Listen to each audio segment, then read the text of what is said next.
Namaste. In our continued bliss to enjoy Sri Krishna's names in Srimad Bhagavad Gita, we are in yet another episode. As we all know, the last episode we started with the 18th chapter. The whole Srimad Bhagavad Gita has got 18 chapters. When we saw Keshi Nishudhana as the divine name in the last episode, which happened in the 18th chapter, first sloka. Now, as the remaining part of the 18th chapter, you will see Lord Sri Krishna doing a lot of speeches and giving advices and direction. And this is a very important chapter as well, because Charama Sloka is there, the sloka of surrender is there in this chapter. So obviously Sri Krishna is speaking. The 18th chapter, 73rd sloka is where Arjuna addresses Krishna for one last time in the whole Srimad Bhagavad Gita. And what name does he use there? Achyuta. And very interestingly, Achyuta as a name comes twice before. We've seen this. The very first name that Arjuna addresses Sri Krishna is Achyuta in the first chapter. Ratam Stapaya Achyuta is what he says, and says, please lead the chariot to a place. So that's what he says. And in the 11th chapter, when he sees the Vishwarupa, again he calls Achyuta. Now the very interesting fact to know that start and end of Srimad Bhagavad Gita, Arjuna uses Achyuta, and the most important chapter of seeing the Vishwarupa is saying Achyuta. So we know how important among all the names. Of course, every nama of Sri Krishna is important, every nama of Sri Krishna is divine, but in terms of the Anubhava-dhara, the Achyuta gives an extra exciting feeling because it comes in most important chapters at 1, 11 and 18th chapter of Srimad Bhagavad Gita. The interesting fact is, what does Achyuta mean? Okay, Achyuta, as one of the names as we've seen earlier in this episode, when it's addressed to Sri Krishna, is to mention that one who doesn't move out of his position. He maintains his posture, demeanor, position at all times. These are simple English words, but we are talking to a Sarvaloka Maheshwara like Sri Krishna, one who stands in his position irrespective whether he is now a Partha Sarathi or if he is taking as an incarnation as Rama, Narsimha, Vamana and all that. He maintains his position as a Sarvaloka Maheshwara, and that is what Achyuta means.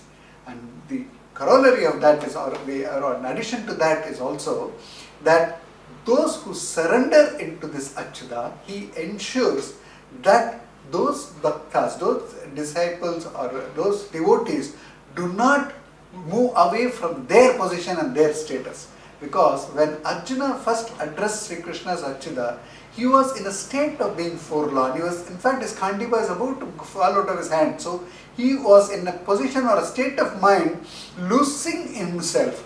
But because he used Achyuta, and again in the 11th chapter when he sees Sri Krishna and the Vishwarupa is Achyuta, and again end with full realization that he is Sarvaloka Maheshwara, he is going to perform his duty and everything. Again he uses Achyuta, is because by very fact that Arjuna addressed Sri Krishna as Achyuta, Sri Krishna has ensured that this Arjuna surrendered to me, who is seeking my help. I will ensure that he doesn't move out of his roles and his duties and his status. And that is why Achyuta becomes very important. So this name Achyuta becomes a very beautiful thread coming across in the first, 11th and 18th. And very important is to the other names that we are going to see in this chapter, how it is interlinked. So let us look at the slokas now. Ajopi sannavyayatma bhutanamishvaropi san prakritim swamadhishtaya sambhavamyatma mayaya. Arjuna uvacha param brahma parandhama pavitram paramam bhavan purusham shashvatam divyam adidevam ajam vibhum tvamadidevah purushah puranah tvamasya vishvasya parannidhanam vetasi vedyam cha parancha dhama tvaya tatam vishvamanantarupa. So the sloka addressed two different names that we have not seen so far, Ajaha and Anantarupa. Now this name Ajaha actually appeared in an earlier sloka that we saw in 4th chapter, 6th sloka. But we use that to address another name, but Ajaha is mentioned there, where Krishna says that he is Ajaha. And in the 10th chapter, 12th sloka, again Ajaha is coming in, where Arjuna addresses Sri Krishna as Ajaha. So this is a name which both Sri Krishna uses to tell about himself, and Arjuna also addresses Sri Krishna as Ajaha. Now, and the other name that we are going to look at is Anantarupa. Very interesting fact again on this episode is we first saw about Achyuta, which is coming as chapter 1, chapter 11 and chapter 18. Now we are looking at Ajaha and Anantarupa. Now all these three starts with A.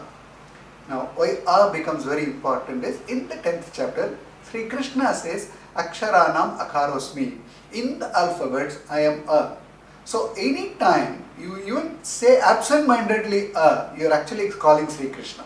So A is so powerful that we, whether knowingly or unknowingly we say we are actually referring to Sri Krishna, and that is very important to know. And the interesting fact, it's an anubhava again here, because we are talking about Achyuta, Ajaha and Anantarupa all coming as A.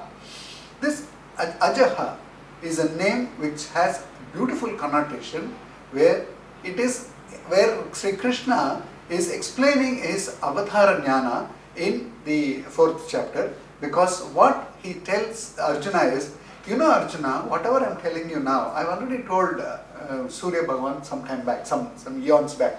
Arjuna is stunned. Yes, and Surya taught Manu taught Ishwaku, so the whole chain is continuing of what I taught Surya Bhagavan some yuga back. And Arjuna is now saying, you are with me, I saw your Tiruvavataram, that you are all born around this time and all that. How is that possible that you are able to teach Surya some yugas before? And that is when Sri Krishna smilingly says, I am born by my own sankalpa, my own icha. I know all my births. Everything is, see, we are all born by our karma. While Sri Krishna's born, that's why I use the word avatara, or in English as incarnation, it's not birth, because it is in Sri Krishna's own icha or sankalpa that he decides to be born as a Rama or a Krishna or Narasimha. So that birth, within quotes, is basically an incarnation or avatara. So he explains this and says, I am Sarvaloka Maheshwara, I am Ajaha, one who does not have a birth within quotes to say, and that is what he is explaining or revealing in the 4th chapter, 6th sloka. So this is the avatara jnana that Sri Krishna is teaching Arjuna. So through Arjuna we are also being taught. In the 10th chapter, 12th sloka, Arjuna addresses Sri Krishna as Ajaha here, and he says why? Because all the rishis are addressing you as Ajaha, and I am seeing with respect that Ajaha is there. Even in Sahasrama, which comes later, Bhishma Pitamaha addresses Sri Krishna as Ajaha. So Ajaha again is one who does not have the concept of birth, Pirappilla, as we say in Tamil, one who is birthless. And that is how we understand Sri Krishna is the divine incarnation of Sriman Narayana, who is eternal. He is always there, and that is the avatar jnana that we are all getting imparted through Arjuna by Sri Krishna himself. The next Tirunama that we are looking at here is Anantarupa. In 11th chapter, what Arjuna is saying, Vishwarupa. The term Rupa is very interesting, right? Because till along he is saying Sri Krishna is driving his chariot, and then after a lot of questions, answers and this, and 10th chapter with a lot of inputs that he gets from Krishna, in the 11th chapter he expects, hey Krishna, can I be blessed with this complete form of Vishwarupa? And that is when Sri Krishna blesses Arjuna as a devotee with faith and love. Whatever we ask, Krishna is ready to give. In the battlefield, Arjuna asks and requests Sri Krishna to see the Vishwarupa form, and Sri Krishna grants him with the divine vision, the Divya Shakshus, so that Arjuna can see the Vishwarupa. And that is what he is saying, and in Vishwarupa he is seeing the Sarvaloka Maheshwara, many forms, many things, a lot of things, and that's why he says Anantarupa. So again, it's not just Vishwarupa, it's also Anantarupa, because he sees everybody and everything inside Sri Krishna. So Ananta, everything, endless or all-inclusive. So we can use this term Ananta in both forms. We have a lot of treasures around us. We sometimes realize it, sometimes we don't realize it. Is it peculiar to us? It is peculiar to humans. Okay? But there is something that happened during Sri Krishna avatar days, that the people in the Gokulam were blessed with something very, very unique, which they missed. probably they didn't realize, and that is the Icha of Sri Krishna, but it's part of his Leela. What am I talking about? So, Brahma, the four-headed Devata, wanted to test Sri Krishna.